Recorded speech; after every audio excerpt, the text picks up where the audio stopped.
ሰላም ጤና ይስጥልኝ ውድ የፊደል ፖድካስት ተከታታዮች እንደምን ቆያችሁ? ይህ ሳምንታዊው የፊደል ፖድካስት የዜና መጽሔት ትንታኔ ፕሮግራማችን ነው። በዚህ ዝግጅት ዓለም አቀፉን የቱሪዝምና ሆስፒታሊቲ እንዲሁም የአፍሪካንና የሀገራችንን ተጨባጭ ሁኔታ የምንቃኝበት ነው። አብራችሁን ቆዩ። በዚህ ሳምንት በዓለም አቀፉ የሆስፒታሊቲና የቱሪዝም ኢንዱስትሪ የታዩ ኩነቶች አንድን መሰረታዊ ሁኔታ በተጨባጭ አረጋግጠዋል። ይህም የቱሪዝም ኢንቨስትመንት ፍሰት ከተለመደው ቁሳዊ ግንባታ ወይም አሴት ሄቪ ወጥቶ የልምድ ዲዛይን ወይም ኤክስፒሪየንስ ዲዛይን ወደሚባለው አዲስ ምዕራፍ በይፋ መሸጋገሩን የታየበት ነው።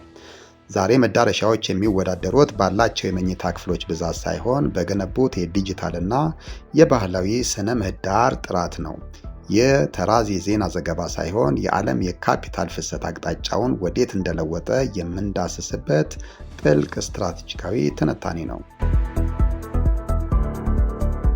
እንደ ወርልድ ትራቨል ኤንድ ቱሪዝም ካውንስል እና ማስተር ኢኮኖሚክስ ኢንስቲትዩት የ2026 ትንበያ የልምድ ኢኮኖሚ ወይም ኤክስፒሪየንስ ኢኮኖሚ በየዓመቱ የ12 በመቶ አማካይ እድገት እያሳየ ይገኛል።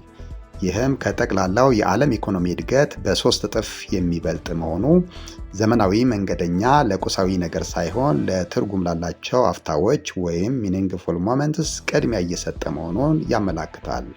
በሌላ በኩል ሰው ሰራሽ አስተውሎት ወይም ኤአይ አሁን ላይ የአገልግሎት ድጋፍ ብቻ መሆኑ አብቅቶ የገቢ አስተዳደርን ወይም ሪቬኑ ማኔጅመንትን በመቆጣጠር የተቋማትን ገቢ እስከ 17 በመቶ የማሳደግ አቅም እየፈጠረ ይገኛል። እንደ ኢንዱስትሪ አርክ ትንታኔ የ86 በመቶ የሚሆኑ የሆቴል ባለሙያዎች አሁን ላይ ለፍላጎት ትንበያ ወይም ፎርካስቲንግ በኤአይ ላይ ጥገኛ መሆናቸው ቴክኖሎጂን ከአገልግሎት ጋር አጣምረው የማይገለገሉ መዳረሻዎች በውድድሩ ውስጥ ኢንቪዚብል ወይም የማይታዩ እንዲሆኑ እያደረጋቸው ይገኛል።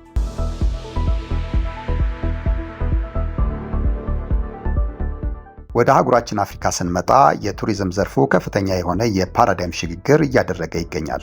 እንደ ዩኤን ቱሪዝም የ2026 መረጃ አፍሪካ በ2025 የ8 በመቶ የጎብኚዎች እድገት በማስመዝገብ በዓለም ፈጣኑ ክልል ሆና አጠናቃለች።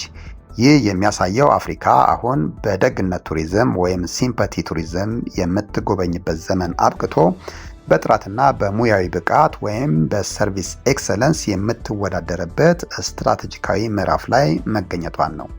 ይህ እንዳለ ሆኖ የምስራቅ አፍሪካ ቀጠና በዱር እንስሳት ጥበቃና በባህላዊ ቱሪዝም ረገድ የዓለምን ቀዳሚ ትኩረት መሳቡን ቀጥሏል።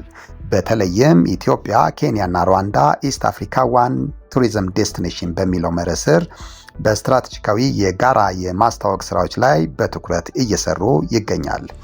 በተመሳሳይ ሁኔታ በደቡባዊ አፍሪካ ወይም ሶዘርን አፍሪካ ዲቨሎፕመንት ኮሚኒቲ የተጀመረው የዩኒቪዛ የፓይለት ፕሮጀክት እና በምስራቅ አፍሪካ ያለው የቪዛ ማቅለል እርምጃ የአህጉሪቱን የውስጥ በረራዊ ትስስር በ18 በመቶ እንዲያድግ አድርጎታል።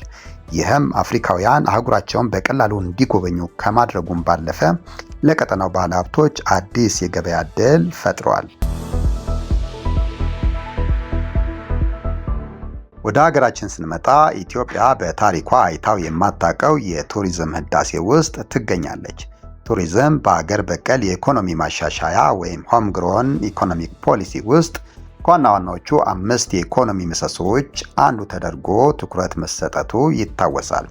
እንደ ኤና ወይም ኢትዮጵያ ኒውስ ኤጀንሲ የ2025 ግምገማ የሀገሪቱ ቱሪዝም የ18 በመቶ እድገት በማስመዝገብ ከኮቪድ በፊት ከነበረው ደረጃ በላይ መገኘቱ የመንግስት ስትራቴጂካዊ ትኩረት ውጤት መሆኑ ተገልጿል።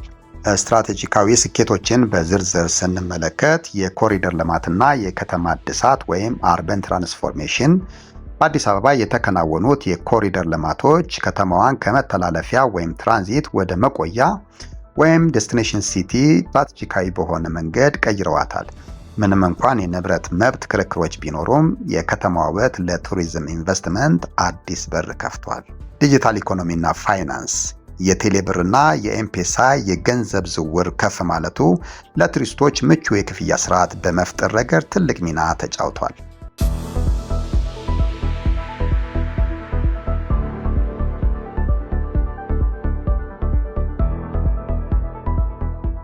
የገበታ ለሀገር ፕሮጀክቶች እንደ ወንጪ፣ ጎርጎራና ኮይሻ ያሉ መዳረሻዎች ግዙፍ ፕሮጀክቶችን በስትራቴጂካዊ ትክክለኛነትና በፍጥነት የማስፈጸም አቅማችንን በዓለም ፊት አስመስክረዋል። ሌላኛው የዚህ ሳምንት ዋነኛ ትኩረታችን 39ኛው የአፍሪካ ህብረት መደበኛ ጉባኤ ነው። አዲስ አበባ ይህንን ታሪካዊ መድረክ ስታስተናግድ ለፖለቲካዊ ፋይዳ ብቻ ሳይሆን ለማይስ ቱሪዝም ያላትን ዝግጁነት ለዓለም እያስመሰከረች ትገኛለች። ይህንን የማይስ ቱሪዝም ፋይዳ በዝርዝር ስንመለከት በመጀመሪያ ደረጃ እንዲህ ያሉ ግዙፍ ጉባኤዎች ለአየር መንገዱ፣ ለሆቴሎችና ለትራንስፖርት ዘርፉ የሚፈጥሩት የኢኮኖሚ መነቃቃት ወይም መልቲፕላየር ኢፌክት እጅግ ከፍተኛ ነው። እንደ አፍሪካን ዩኒየን ኮሚሽን መረጃ የማይስ ዘርፉ በአፍሪካ በየዓመቱ የ16 በመቶ የእድገት ምጣኔ እያሳየ ሲሆን እንደ አውሮፓ አቆጣጠር በ2032 ግዙፍ የኢኮኖሚ ምንጭ እንደሚሆን ይጠበቃል። በተመሳሳይ ሁኔታ አዲሱ የአዲስ አበባ ገጽታ፣ የኮሪደር ልማቱና የሆቴሎች ብቃት ከተማዋን የአፍሪካ ዲፕሎማሲና የንግድ ቱሪዝም ዋነኛ ማዕከል ወይም ማይስ ሀብ አድርጓታል።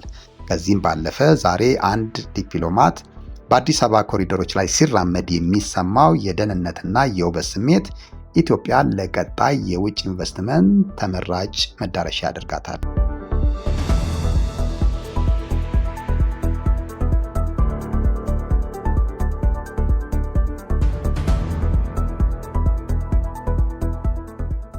ልምድ ወይም ኤክስፒሪያንስ ካሁን በኋላ የቅንጦት ምርጫ ሳይሆን ዋነኛ የኢኮኖሚ መሰረተ ልማት ነው።